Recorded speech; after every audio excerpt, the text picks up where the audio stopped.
Welcome back to the show, everyone. We are playing Sakura Spirit, and I now have a little bit more liquid down my throat. I should probably not have that taken out of context, but anyway, plus some caffeine, so hopefully I can actually deliver lines like semi-professionally this time. So, in the last episode, we got up after sleeping next to naked Machiko, which was great, and now it's time to go do some errands. Well, the longer I get to stay away from that place, the better. How about bringing Maiko-chan along to go fetch some desserts for us? There are oranges, apples, and a small vineyard behind the mansion. I could whip up some cream to go with it if you'd like. Sure, that sounds easy enough. Let's get some delicious fruit, Mayoko-chan. All right. Mayoko is my favorite. As Mayoko led me toward the garden of the impressive mansion, she seemed a little quiet, as though she had something on her mind. I wanted to ask her about it, but something about the way her ears sagged and her tail hung low told me that probably wasn't the best idea. I decided I would simply try to cheer her up. So, which do you prefer, Mayoko-chan? Apples, grapes, or oranges? We could gather all three, but I bet we can grab a few for ourselves first. Apples, I guess? I knew a fox spirit once, a friend of One-sama who loved apples. Can't remember her name, though. I guess my head's a bit hollow. Apples are awesome. Crunchy on the outside and sweet on the inside. And your head isn't hollow, silly. If that was true, I think I'd still be stuck in that jail cell. One-sama did most of the thinking, though. I just sort of went along with what she said. Well, someone has to take the lead. Besides, I'm still grateful for all your help all the same. How about... I playfully flicked Mayoko's forehead with a grin. See? It doesn't sound hollow at all. I'm sure there's plenty of clever thoughts on that pretty little head of yours. Ow! Me? Now, you know I'm right at least. Anyway, let's go get those apples, shall we? Okay, I'll get them. You go grab that basket over there. Alright, let's get down to business. Let's get down to business. Feeling hyped, I went to grab one of the baskets stacked nearby and returned to Mayoko, who had started climbing one of the trees. The girl looked accustomed to climbing, but her small hands had me a little bit worried. Hanging from the branch with just her legs, she checked to see if the apples were ripe. Mayoko-chan, be careful, you might slip! Ah! The girl had thrown an apple at me, and while my reflexes let me catch it with ease, the force behind it still stung my palm a little. Of course, I did exaggerate a bit for the girl. I'll be fine, Taka-kun. I've been climbing these trees all my life. Even the most experienced climbers end up running into trouble if they aren't all careful. I smiled weakly at the girl's excited attitude, placing the apple I caught into the basket. You don't know what you're talking about. I'm a fox spirit. I won't fall. I'm super careful. Watch, I'll grab the apples near the top. That doesn't sound like a good idea. Unless you can fly, I don't think you should go for those. Fly? I can't do that, silly Taka-kun. Who's ever heard of a flying fox spirit? Ah! As expected, the moment Mayoko tried to reach for one of the apples near the top of the tree, the girl ended up losing her footing and tumbled down towards the ground with a loud cry. Mayoko! My reflexes quickly kicked themselves into gear, trying to catch the girl before she hit the ground. Unfortunately, I didn't notice the apples scattered around the tree, and as a result, ended up tripping over them. I managed another few steps and was able to catch Mayoko before I dropped to the ground. This is going to be a panty shot, isn't it? I can already feel it. My head was throbbing once I had recovered from the fall. I tried to sit up, but found myself held down by a small but substantial weight. Nope, I was wrong. Opening my eyes, I looked up to see Mayoko sitting on my lap. Owie, I guess I tried to reach a bit too far. Thank you, Takahiro, you saved me. And you gave me a soft, well, kinda soft and kinda hard landing. Mayoko-chan, do you mind your, crushing my ribs? Oh my gosh, Takahiro, I'm so sorry. As the younger girl grew increasingly flustered, I knew I had to calm her down. Gently, I tilted my legs beneath her, and she toppled backwards, her head resting against my chest. I guess we've learned that fox spirits can be pretty clumsy. Or maybe that Mayoko is even cuter up close than I had thought. Takahiro, I think you're mistaking me for One-sama. No, I'm talking about you. You have that innocent side to you that's really charming. I wouldn't be surprised if lots of people from the village would want to claim you as their adorable little sister once we've cleared up these misunderstandings.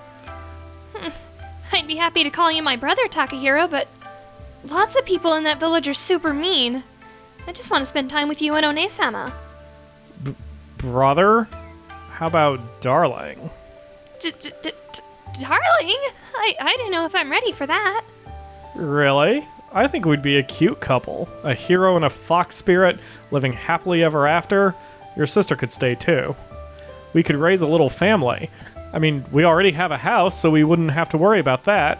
And any guy from my world would kill to have a pretty wife like you. I held back a chuckle, knowing all too well that my teasing was taking effect, and yet I was also happy to see her spirits seemingly lifted. Thank you, Takani. That giggle of yours is disarming. I think Taka-kun would be better. Machikiko-san probably wouldn't like another sibling, but I'm glad you cheered up. You didn't seem too happy earlier. The way your tail and ears were hanging low reminded me of a scolded puppy. Huh? Oh, right. I was just thinking is all. You know about that spell I wanted to try? The one that needs the silky wedding undies? Wedding sash. It's kind of like a belt that the bride wears during the wedding ceremony. I doubt any spell involving panties would be a good idea to cast. Oh, I thought it was like wedding undies that you wear on your wedding night. Anyway, the spell. I don't know why, but I wanted to try it for a little while now, and, well, it's a gate spell. Not like those temporary ones. Those are easy to make.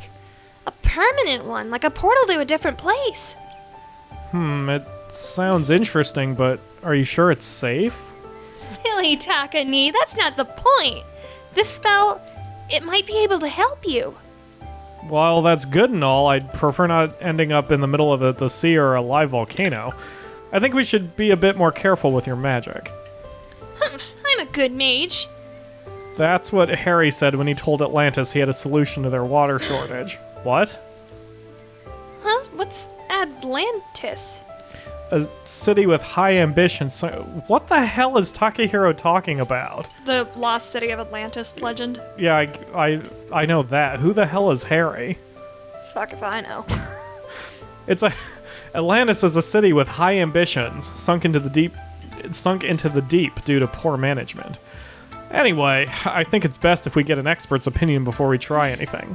We're going to visit this Suyuri. God, I can't even remember the pronunciations after taking a 10-minute break. Suyuri? We're going to visit this Suyuri anyway, so maybe she'll be able to tell us if your spell will get me home. What? But Suchan told me I shouldn't use magic at all. She said it was only for her to use or something. Maybe she had a reason for saying that. Like, maybe... I don't know. Do spells have any side effects? You're being just like One-sama. She forbid me too, but I showed her that spells could be helpful and I can control them, so she let me do more research. I'm not going to throw spells around like they're nothing. I'm not a dumb little kid. I'm not going to do anything. Besides, you seem old enough to take care of yourself. Not that I know how old someone like you might be, but beware of the dark side of magic. In most stories, magic usually comes with a price. Like, what would you do if magic gave you a terrible tummy ache, or headaches, or worse, diarrhea? Not the runs! Then you better prepare a gate spell to the nearest bathroom. I do get headaches, but those aren't really all that big of a deal. And I get to do a lot of things for One-sama. I'm not going to change that ever, so there. I already said I wasn't going to make you do anything. However, what you do need to change is the fact that you're straddling me, and you're rather close, so I'd appreciate it if you could get off. Aw, but you're so warm and soft. I could just curl up and sleep on you. Wait, don't go falling asleep on me. Just kidding. I wouldn't do something like that out here. Maybe tonight, though. It's only fair since One-sama got to do it. But more importantly, dessert. We need to get back inside. One-sama's probably wondering what's taking so long. I couldn't really argue with the girl's impeccable logic. With a smile, I helped the girl to her feet and gathered the few fallen apples into the basket. We returned to Machiko and enjoyed our dessert together. It wasn't too long after that Meiko started to feel sleepy, so Machiko took her to bed, wishing me a good night. The next morning. Wait, were they out all day? Like, it was all sunny when they went to gather apples. I awoke the next morning to the sun filtering in through the wooden blinds, yawning loudly. The girls had very graciously given me an entire room to myself, and it was certainly a lot bigger than my room back home. It was still early in the morning, likely a bit before breakfast. I decided to spend a short moment to gather my thoughts. It was clear that, in order to learn more about my situation, I would need to pay a visit to the shrine. Maybe I could even find the answers to some of the other questions that had been lingering in the back of my mind for a while now. The fact that Machiko seemed surprisingly nervous at the mention of Sayuri's name made me wonder about their relationship. What could possibly have happened to make Machiko react like that? The apparent hostility between the villagers and the fox spirits was another issue altogether. Of course, I couldn't forget about the fact that I needed to find a way to get home as well. Just as I finished gathering my thoughts, Meiko's voice resounded from downstairs.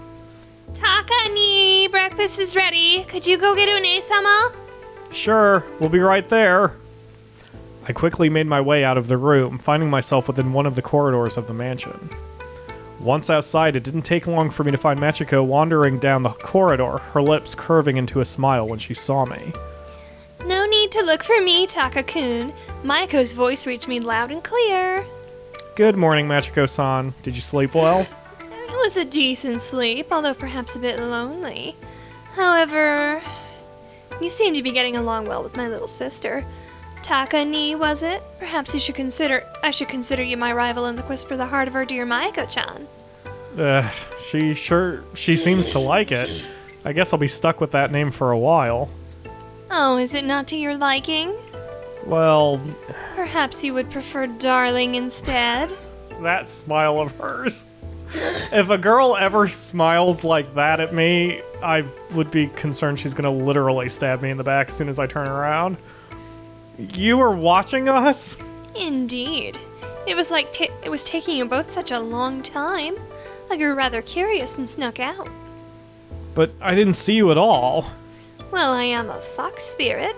Hiding myself from humans is like playing hide-and-seek with a child. Then why didn't you use your hiding skills to hide from the guards? Now that you mention it, the thought never occurred to me. Well, it certainly was fun getting chased by them. Unfortunately, Maiko does not have the best control over her change.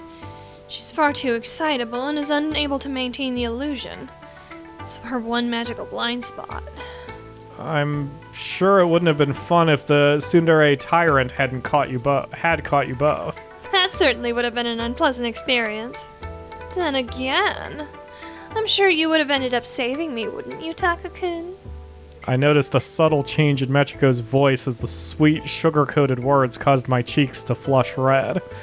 I really wasn't any good at dealing with this girl's flirty attitude. Stepping backwards, I turned towards the stairs at the end of the corridor and replied in a hurried tone, Meiko-chan's waiting for us. And with that, I rushed toward the kitchen with Machiko giggling behind me as she followed. Ah, good morning, both of you. I fixed up some eggs and toast for you. There are some oranges, too. Ah, wonderful. Thank you, little one. You're getting better at this. To wake up knowing a pretty girl made my breakfast. It's good to be alive. Perhaps you would enjoy having one resting by your side as well? That's a bit overkill, especially considering the condition of said girl. I recalled the sight of Machiko sleeping yesterday and my cheeks immediately grew red. I quickly sat down at the table, trying to distract myself by changing the subject. So, thanks to the two of you, I learned a little bit about this world. How about I return the favor and talk about mine? Do you have anything you want to ask?